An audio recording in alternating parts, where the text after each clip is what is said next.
नमस्कार दोस्तों, welcome to my channel. मैं हूं चांद कुबा। दोस्तों, आज हम बात करेंगे भारत की एक बहुत ही अहम investigation agency that is CBI यानी कि सेंट्रल ब्यूरो ऑफ इन्वेस्टिगेशन। अक्सर आपने लोगों को अखबारों में पढ़ा होगा या देखा होगा कि वो किसी पर्टिकुलर केस में सीबीआई से जांच कराने की मांग करते हुए नजर आते हैं। आखिर ऐसा क्यों, क्या खास है सीबीआई में, आज हम जानेंगे। साथ ही में जानेंगे कि सीबीआई में कितने मेंबर्स हैं, ये ऑर्गेनाइजेशन कैसे बनी हुई है, कैसे काम करती है, पावर्स, फंक्शंस, रोल्स, रिस्पॉन्सिबिलिटीज, इन सभी मुद्दों पे बात करेंगे। साथ ही में सीबीआई का इतिहास भी समझेंगे। मुझे उम्मीद है कि ये सेशन आपके लिए काफी ज्यादा फ्रूटफुल रहेगा। चलिए शुरुआत करते हैं सीबीआई के इतिहास से। देखिए, सीबीआई कब बना उससे पहले हमें यह जानना होगा कि सीबीआई को जहां से पावर मिलती है वो एक्ट, जिसे हम Delhi special police establishment act के नाम से जानते हैं, ये एक्ट कहां से आया। सबसे पहले इसी को समझते हैं। देखिए, वर्ल्ड वॉर टू की हम बात करते हैं, 1940s के शुरुआती दौर की हम बात करते हैं। भारत वर्ल्ड वॉर टू का एक हिस्सा था। भारत में बड़े हाई लेवल पे उस समय भी करप्शन देखने को मिली, वर्ल्ड वॉर के जुड़े हुए मामलों में करप्शन देखने को मिली। अब करप्शन से, ब्राइबरी से निजात पाने के लिए ब्रिटिश सरकार ने भारत में एक स्पेशल एजेंसी का गठन किया, जिसे हम स्पेशल पुलिस फोर्स के या स्पेशल पुलिस एस्टेब्लिशमेंट के नाम से जानते हैं। 1941 में इस एजेंसी का गठन किया गया। इस एजेंसी को डिपार्टमेंट ऑफ वॉर के अंडर रखा गया, क्योंकि मेनली ये वॉर से जुड़े हुए जो करप्शन के केसेस थे उससे डील कर रही थी। उसके बाद हमें देखने को मिलता है कि इस जो बॉडी बनाई गई या जो एजेंसी बनाई गई, इसे एक ऑर्डिनेंस के द्वारा कानूनी रूप दिया गया। उस ऑर्डिनेंस का नाम था Delhi special police establishment ordinance of 1946, जिसे बाद में हमें देखने को मिलता है कि एक्ट बना दिया गया। तो ये वो एक्ट हो गया, Delhi special police establishment act, जिससे सीबीआई आज भी अपनी पावर ड्रॉ करती है। क्योंकि आज भी CBI itself is not a statutory body, neither a constitutional body, सिर्फ एक रेगुलेशन के द्वारा इसे बनाया गया, एक अटैच्ड ऑफिस के रूप में आज भी ये डीओपीटी के साथ जुड़ी हुई है। बट इसको पावर कहां से मिलती है, तो ये Delhi special police establishment act है जो कि इसे पावर देता है। बात करते हैं सीबीआई की एस्टेब्लिशमेंट की। देखिए, 1963 कल आपको लास्ट वीडियो याद होगा, हमने सीवीसी की बात की थी, सेंट्रल विजिलेंस कमीशन की बात की थी, जो हमने कहा था कि भाई 1964 में एक रेजोल्यूशन के द्वारा बनाया गया था। वो रेजोल्यूशन कहां से आया था, उसके पीछे था, हमने संथानम कमेटी का जिक्र किया था। Santhanam committee on corruption, prevention of corruption की जो कमेटी बनाई थी 62 टू 64 के बीच में, उस कमेटी की रिपोर्ट के आधार पर सीवीसी का गठन किया गया था। Now the same committee, Santhanam committee की ही रिपोर्ट के आधार पर 63 में सीबीआई का गठन किया गया था। अब सीबीआई का गठन होता है 1963 में, and resolution of ministry of home affairs के द्वारा इस बॉडी का गठन किया जाता है। बाद में इस बॉडी को मिनिस्ट्री ऑफ पर्सोनल के अंडर एक अटैच्ड ऑफिस के रूप में, डीओपीटी के अंडर एक अटैच्ड ऑफिस के रूप में लेकर आया जाता है। और जैसे मैंने आपको कहा कि भाई जो स्पेशल पुलिस एस्टेब्लिशमेंट एक्ट आया था, या जो स्पेशल पुलिस एस्टेब्लिशमेंट ऑफ 1941 लाया गया था, डिपार्टमेंट जो बनाया गया था या जो एजेंसी बनाई गई थी, बाद में उस एजेंसी को सीबीआई के साथ ही मर्ज कर दिया गया था। और सीबीआई जो है पावर उसी एक्ट से आज भी ले रही है। सो वो यहां पर मैंने आपके लिए लिखा है।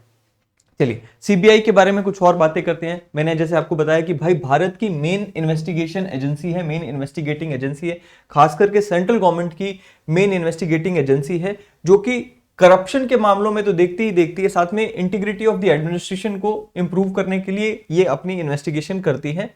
इसको असिस्ट करना होता है सीवीसी को एंड लोकपाल को। देखिए, सीवीसी के आने से हमें यह देखने को मिला है कि सीवीसी का रोल करप्शन के मामलों में ज्यादा बड़ा हो गया है। सीबीसी के आने से सीबीआई का रोल जो है वो दूसरे जो स्फीयर्स हैं उनमें ज्यादा बड़ा हो गया। करप्शन में सीबीआई को थोड़ा सा पीछे हटना पड़ा है। इन एनी केस, अगर हम बात करते हैं कुछ और एजेंसीज की, जैसे एनआईए। अब कई लोग एनआईए और सीबीआई में कंफ्यूज हो जाते हैं। एनआईए यानी कि नेशनल इन्वेस्टिगेशन एजेंसी से 2008 के मुंबई हमलों के बाद बनाया गया था। और एनआईए से आपको कंफ्यूज नहीं होना है, because NIA is basically an agency जो कि है तो इन्वेस्टिगेशन एजेंसी ही, लेकिन ये टेरर से जुड़े हुए जितने भी मामले होते हैं, जैसे टेररिस्ट अटैक हो गया, फंडिंग ऑफ टेररिज्म हो गया, या जो और जो टेररिज्म से जुड़े मामले हैं उनमें इन्वेस्टिगेट करती है। जबकि सीबीआई की हम बात करें तो हमने कहा जी करप्शन, बट मुख्य रूप से इकोनॉमिक ऑफेंसेस या फिर serious and organised crimes other than terrorism, उनमें ये डील करती है। बात करते हैं motto, vision and mission of CBI. देखिए, मोटो क्या होता है? मोटो बेसिकली एक ब्रीफ स्टेटमेंट होती है विच इज और लेट्स से एक स्टेटमेंट, ऐसी स्टेटमेंट जो कि एजेंसी की एनकरेजमेंट की स्टेटमेंट के रूप में काम करती है, यानी कि एजेंसी के लोगों को एनकरेज करने के लिए जो मोटो होता है वो काम आता है। सो वो यहाँ पे मैंने सबसे पहले तो आपके लिए ये तीनों चीजों को एक्सप्लेन किया कि मोटो, विजन एंड मिशन में फर्क क्या है। उसके बाद हम जानेंगे कि सीबीआई का मोटो, विजन एंड मिशन क्या क्या है, ठीक है। सो मोटो क्या होता है, कहते हैं जी एक brief statement that serve as a symbolic expression of a company's belief और वैल्यूज। सो एक कंपनी या ऑर्गेनाइजेशन की बिलीव्स क्या है, वैल्यूज क्या है, वो एक स्टेटमेंट के रूप में आप जब पेश करते हैं उसे हम मोटो कह देते हैं। Basically it is used to inspire and motivate the staff of the organization. अब सीबीआई के मोटो की अगर मैं बात करूं तो आप इनका जो लोगो है उसमें भी आप देखेंगे इंडस्ट्री, इंपार्शियलिटी एंड इंटीग्रिटी, यानी कि क्या, मेहनत, इंपार्शियलिटी एंड इंटीग्रिटी, ये इनका मोटो है। अब बात करते हैं मिशन की। Mission describes the current primary objective of the organization, यानी कि करंट ऑब्जेक्टिव क्या है, प्राइमरी ऑब्जेक्टिव क्या है ऑर्गेनाइजेशन का, उसे हम मिशन कह देते हैं। विजन ये है कि भाई ऑर्गेनाइजेशन फ्यूचर में कहां जाना चाहती है, उसे हम विजन कह देते हैं। सीबीआई के मिशन की अगर हम बात करें, mission is very clear, that is to uphold the constitution of India and law of the land through in depth investigation and successful prosecution of offences. So constitution and law of the land को uphold करना, कैसे uphold करना, through successful investigation and prosecution of offences. And इसके साथ साथ mission में क्या चीजें आ जाती हैं, to provide leadership and direction to police forces. तो पुलिस फोर्सेस को लीडरशिप एंड डायरेक्शन प्रोवाइड करना एंड एक नोडल एजेंसी के रूप में काम करना जो कि inter state and international cooperation in the law enforcement agencies का काम करेगी। सो हम सब जानते हैं कि जो हमारा जो सीबीआई है, basically this is the nodal agency which on the behalf of India interacts with Interpol. So basically यही वो एक एजेंसी है, राइट। सो कोऑपरेशन बिठाती है दो देशों के बीच में या इंटरनेशनल एजेंसीज के साथ। विजन की बात करें, देखिए काफी लंबी चौड़ी विजन हमें यहाँ पे सीबीआई की देखने को मिलती है। सबसे पहले तो क्या है, combating corruption in public life, curbing economic and violent crimes through meticulous investigation and prosecution। So investigation and prosecution के थ्रू आप क्राइम को कम करना चाहते हैं, करप्शन को कम करना चाहते हैं, और क्या है, इफेक्टिव सिस्टम को इवॉल्व करना चाहते हैं, प्रोसीजर्स को इवॉल्व करना चाहते हैं फॉर सक्सेसफुल इन्वेस्टिगेशन। अब देखिए सीबीआई है, इन्वेस्टिगेशन एजेंसी है, तो इसका जो मोटो है या इसका हम विजन की बात करें, वो अगेन बार बार अपने जो काम है उसके अराउंड रिवॉल्व करेगा। So it is natural but natural. So यहां पर कुछ कंफ्यूज होने की जरूरत नहीं है। इन्वेस्टिगेशन के लिए टूल्स को इवॉल्व करना, investigation helping fight cyber crime and high technology crime, कहते हैं जी हेल्दी वर्क एनवायरनमेंट को लेकर आना, team building, communication, mutual trust को डेवलप करना, state police organisations and law enforcement agencies या फिर नेशनल एंड इंटरनेशनल कोऑपरेशन को एस्टैब्लिश करना। इसके अलावा क्या है, कहते हैं जी playing lead role in war against national and traditional organised crimes, human rights, protecting environment, arts, antiquities, ये सबको प्रोटेक्ट करना, साइंटिफिक टेम्पर डेवलप करना, excellence and professionalism in all spheres of functioning. So ये इसका विजन है। Vision काफी लंबा चौड़ा है एनी हाउ। अब बात करते हैं इसमें जो मेन बॉडीज हैं। At present there are 7 divisions. Originally there were 6 divisions in CBI. जब बनाया गया था 1963 में, एक 7th डिवीजन को बाद में ऐड किया गया। कौन सी 6 डिवीजन है, एंटी करप्शन डिवीजन हो गया, इकोनॉमिक ऑफेंस डिवीजन हो गया, special crimes division, policy and coordination division, administration division, directorate of prosecution जो सभी मामलों में केस लड़ते हैं सरकारी वकील, उसके बाद क्या है, सेंट्रल फॉरेंसिक साइंस लेबोरेटरी। तो ये सारे यहाँ पे डिवीजन आ गए। अगर आप सीआईडी देखते तो उसमें डॉक्टर सालून के हुआ करते थे, कुछ वैसा ही इनका ये डिवीजन है, राइट। सो फॉरेंसिक साइंस से जुड़ा हुआ डिवीजन है, एविडेंस कनेक्ट करना, उसको लेट्स से यहाँ पे जैसे डीएनए वगैरह हो गया, सो इन एविडेंसेस को एनालाइज करना, राइट। सो उसके ऊपर रिपोर्ट देना। सो ये 7 डिवीजन है। अब बात करते हैं कॉम्पोजिशन। सीबीआई के डायरेक्टर, सबसे पहले तो यहां पर आप समझ लीजिए कि CBI is headed by a director. अब डायरेक्टर के ऊपर आज से 5-7 साल पहले बहुत ज्यादा जद्दोजहद हुआ करती थी। सीबीआई को केज्ड पैरेट भी कहा गया honourable supreme court of India के द्वारा। सो डायरेक्टर के रोल में या डायरेक्टर की अपॉइंटमेंट में कुछ चेंजेस भी लाए गए थे उसी के तहत, राइट। सो 2013-14 की मैं बात कर रहा हूं। चलिए, so CBI is headed by a director and he is assisted by special director और एन एडिशनल डायरेक्टर। सो सबसे पहले कौन आ गया, हेल्म पे कौन आ गया, डायरेक्टर। उसके बाद स्पेशल डायरेक्टर या फिर एडिशनल डायरेक्टर आ जाते हैं। उसके बाद अनंबर, क्योंकि बहुत बड़ी ऑर्गेनाइजेशन है, अराउंड 5000 स्टाफ मेंबर्स हैं, तो उसके बाद हमें देखने को मिलता है ज्वाइंट डायरेक्टर्स आ गए, डिप्टी इंस्पेक्टर जनरल्स आ गए, सुपरिटेंडेंट्स ऑफ पुलिस आ गए, एसपीज आ गए, एंड बाकी के जो पुलिस और पर्सोनल के जो रैंक्स होते हैं राइट, वो सारे यहां पर आ जाते हैं। उसके बाद हम देखें टोटल स्टाफ की स्ट्रेंथ की अगर मैं बात करूं तो 5000 लोगों का स्टाफ है, जिसमें से 125 फोरेंसिक साइंटिस्ट हैं, 250 लॉ ऑफिसर यानी कि जो एडवोकेट्स हैं वो आ जाते हैं। इसके बाद हम बात करते हैं जो इनके डायरेक्टर हैं। अब देखिए डायरेक्टर जो है उनकी रैंक क्या है। अब डायरेक्टर कह देने से डायरेक्टर की रैंक तो नहीं पता चलती है ना, तो आईजीपी, अब देखिए क्योंकि पुलिस इन्वेस्टिगेशन एजेंसी है, पुलिस भी इन्वेस्टिगेशन करती है, ये पुलिस का ही काम कर रही है। सो पुलिस में जो रैंक आते हैं सबसे टॉप रैंक कौन सा होता है, किसी भी स्टेट के आईजी होते हैं, राइट। सो वही रैंक हमें यहां पे देखने को मिलता है, लेकिन ही और she director does not belong to any state. So ये किस चीज के आईजी होते हैं, IG of police, Delhi special police establishment के आईजी के रूप में डायरेक्टर काम करते हैं, यानी कि उनका रैंक जो है दिल्ली स्पेशल पुलिस एस्टेब्लिशमेंट के आईजी के रूप में वो रैंक होता है। एंड ही और she leads the organization, administration of the organization. अब देखिए 2003 में सीवीसी एक्ट लाया गया था।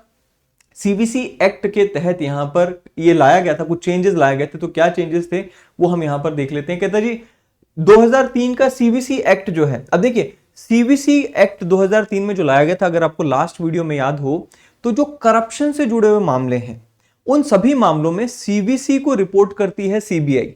तो करप्शन से जुड़े हुए जितने भी मामले हैं उन सभी में सीवीसी को रिपोर्ट करती है सीबीआई, लेकिन जो बाकी के मामले हैं उन सभी में सीबीआई सेंट्रल गवर्नमेंट को रिपोर्ट करती है। तो ये 2003 के जो सीवीसी एक्ट आया था उसमें यही चेंज लेकर आया गया था, राइट। सो करप्शन से जुड़े हुए जितने भी मामले हैं, यानी कि प्रिवेंशन ऑफ करप्शन एक्ट से जुड़े हुए जितने भी मैटर्स हैं उन सभी में सीवीसी को रिपोर्ट करती है, यानी कि सुपरिटेंडेंस किसके पास है, सीबीआई के ऊपर, सीवीसी के ऊपर है। बाकी सभी मामलों में जो दिल्ली स्पेशल पुलिस एस्टेब्लिशमेंट जो है उसकी, यानी कि सीबीआई की जो लेट्स से सुपरिटेंडेंस है वो किसके ऊपर, किसके पास है, वो सेंट्रल गवर्नमेंट के पास है।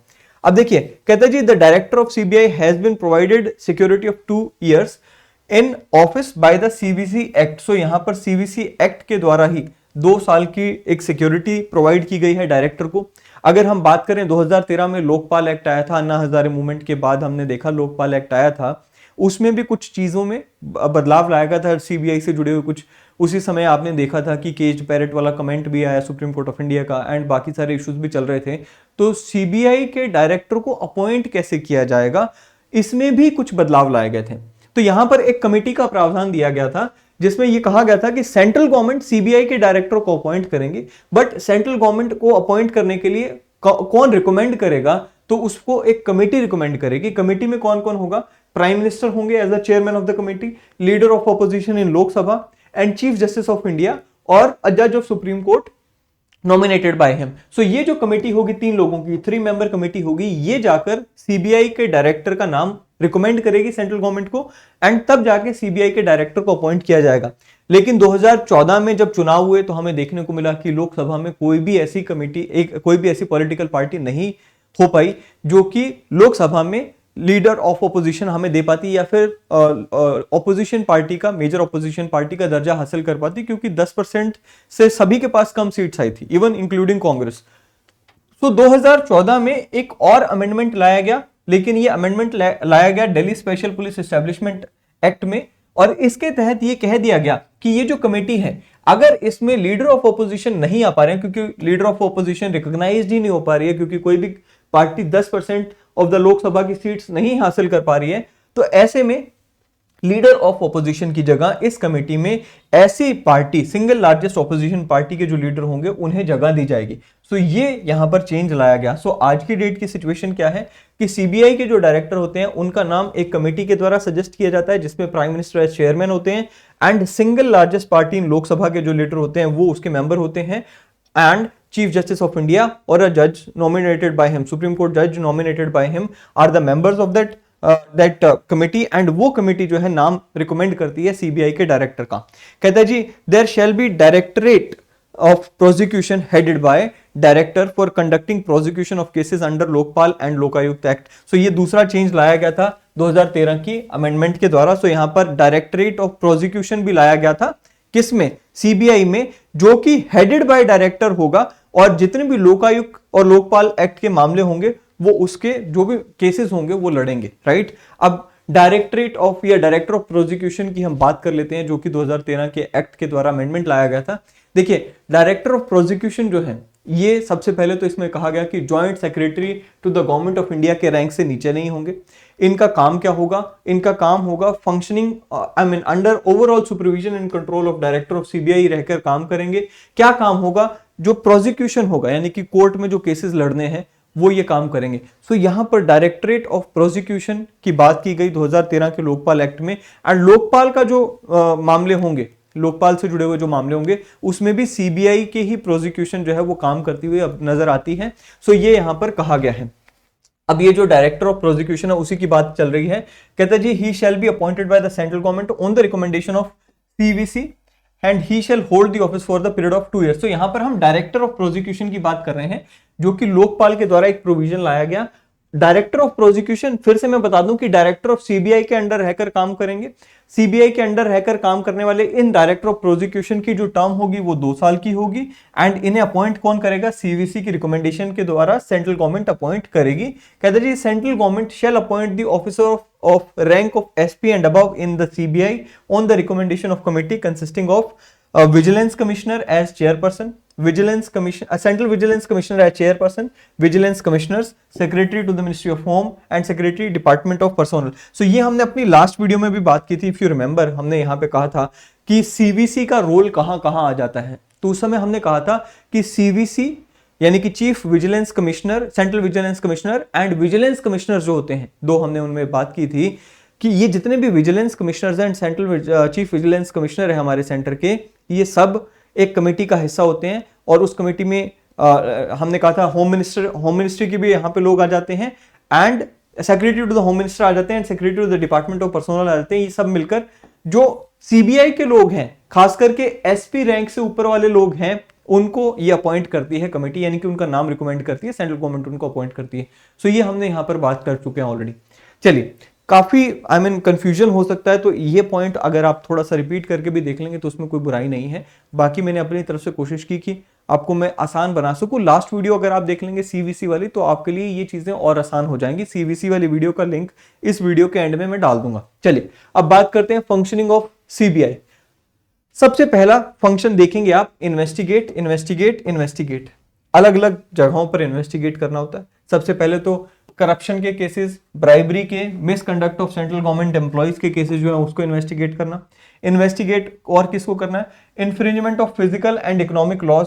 जितने भी फिजिकल एंड इकोनॉमिक लॉज होते हैं, चाहे वो एक्सपोर्ट इंपोर्ट से जुड़े हों, कस्टम से जुड़े हों, सेंट्रल एक्साइज, इनकम टैक्स से जुड़े जितने भी मामले होते हैं, in such cases CBI can investigate. Such cases are taken either by the consultation with or at the request of the department concern. अब जिस भी डिपार्टमेंट में कोई घपला हुआ है या जिस भी डिपार्टमेंट के अंडर आने वाले कानूनों के तहत कोई घपला हुआ है, उस डिपार्टमेंट की रिक्वेस्ट पे सीबीआई केस उठा सकती है, या फिर उस डिपार्टमेंट के कंसल्टेशन के साथ, यानी कि सीबीआई के सामने कोई मामला आ गया, सीबीआई उस डिपार्टमेंट से कंसल्ट करेगी कि हाँ भाई, क्या हमें ये केस उठाना चाहिए। अगर कंसल्टेशन में दोनों की बात हाँ हो जाती है तो सीबीआई उस मामले को उठा सकती है। तीसरा क्या है? सीरियस क्राइम्स, खास करके नेशनल एंड इंटरनेशनल रेमिफिकेशन वाले जितने भी सीरियस क्राइम्स हैं, उन सबको सीबीआई इन्वेस्टिगेट करती है। कोऑर्डिनेशन, जैसे मैंने आपको बताया कि anti corruption agencies and various state polices के बीच में सीबीआई यहां पर कोऑर्डिनेट करती है। इसी के साथ इंटरनेशनल लेवल पे भी सीबीआई कोऑर्डिनेट करती है। स्टेट गवर्नमेंट की रिक्वेस्ट के ऊपर भी कुछ खास जो इंपॉर्टेंट केसेस ऑफ इन्वेस्टिगेशन है उन्हें सीबीआई पिक करती है। इसी के साथ साथ क्राइम से जुड़े जितने भी स्टैटिस्टिक्स हैं उनको भी सीबीआई यहां पर इकट्ठा करती है एंड डिसेमिनेट करती है इंफॉर्मेशन को। तो अगेन, जैसे मैंने आपको बताया कि ये जितने भी सीबीआई के फंक्शंस है वो यहां पर हमने कवर किए। कहते जी, it normally confines its activities to anti-corruption field to the offences committed by the employees of the government of India or union territories and their public sector undertakings। साथ ही में हमें देखने को मिलता है जो कन्वेंशनल क्राइम्स हैं, खास करके मर्डर हो गया, किडनैपिंग हो गया, रेप हो गया, इन सभी मामलों में भी अगर सेंट्रल गवर्नमेंट या स्टेट गवर्नमेंट की रेफरेंस आती है या सुप्रीम कोर्ट ऑफ इंडिया या हाई कोर्ट्स की रेफरेंस आती है, तो सीबीआई उन मामलों में भी क्या करती है? उन मामलों में भी इन्वेस्टिगेशन करती है। इंटरपोल की ये नोडल एजेंसी है, तो इंटरपोल ने सीबीआई को नेशनल सेंटर ब्यूरो के रूप में पहचान इंडिया में दी हुई है। सो इंटरपोल का कोई भी मामला है या किसी को रेड कॉर्नर नोटिस जारी करना है, येलो कॉर्नर नोटिस जारी करना है, तो वो सब मामलों में सीबीआई की तरफ से रिक्वेस्ट जाती है इंटरपोल को, तब जाके वो ऐसा करते हैं। कहते जी इंटरपोल विंग ऑफ सीबीआई। अब सीबीआई में इंटरपोल विंग ही बनाया हुआ है जो कि इंटरपोल से कोऑर्डिनेट करता है। अगर इंटरपोल को भारत में जुड़े हुए कोई मैटर से इन्वेस्टिगेशन करने में हेल्प चाहिए तो सीबीआई उसमें हेल्प प्रोवाइड करती है। Provisions of prior permission. अब देखिए प्रायर परमिशन सीबीआई को कहां पे लेनी पड़ती है सेंट्रल गवर्नमेंट से और कैसे लेनी पड़ती है, वो सब यहां पे हमने बात की हुई है। कहता जी CBI is required to obtain prior approval of the central government before conducting any inquiry or investigation. अब देखिए अगर किसी ज्वाइंट सेक्रेटरी या फिर अबव रैंक कोई सेंट्रल गवर्नमेंट का ऑफिसर है या फिर अथॉरिटी है, उसमें ज्वाइंट सेक्रेटरी या अबव रैंक का ऑफिसर है, उसके खिलाफ कोई शिकायत है, कोई ऑफेंस उसने किया है या उसके ऊपर आरोप लगे हैं, इन सभी मामलों में सीबीआई को सेंट्रल गवर्नमेंट से इजाजत लेनी अनिवार्य बनाई गई है। लेकिन 2014 में सुप्रीम कोर्ट ऑफ इंडिया ने एक जजमेंट पास की थी जिसमें honourable supreme court of India ने कहा था that legal provision that make prior sanction mandatory for the CBI to conduct a probe against senior bureaucrat in the case of Prevention of Corruption Act is not valid. So ये जो Prevention of Corruption Act से जुड़े हुए जितने भी मामले हैं उन केसेस में सीबीआई को जो प्रायर अप्रूवल लेना होता था सेंट्रल गवर्नमेंट का, अब वो चीज नहीं रह गई है क्योंकि सुप्रीम कोर्ट ऑफ इंडिया की ये जजमेंट आ गई है जिसमें प्रिवेंशन ऑफ करप्शन एक्ट से जुड़े हुए जितने भी मामले हैं उसमें अगर सीबीआई को इन्वेस्टिगेशन करना है तो सीबीआई उसमें इन्वेस्टिगेशन कर सकती है without prior approval of the government of India. So ये यहाँ पे क्लियर कर दिया गया है। खास करके जो section 6A of Delhi special police establishment act है which granted protection to joint secretary and above officer from facing even a preliminary inquiry in the cases of corruption was violative of Article 14। Honourable supreme court ने ऐसा कहते हुए इस चीज को let's say invalidate करार कर दिया है। CBI versus state police. देखिए स्पेशल पुलिस एस्टेब्लिशमेंट जो कि सीबीआई की डिवीजन है वो एक सप्लीमेंट्री एजेंसी के रूप में काम करती है स्टेट पुलिस के साथ।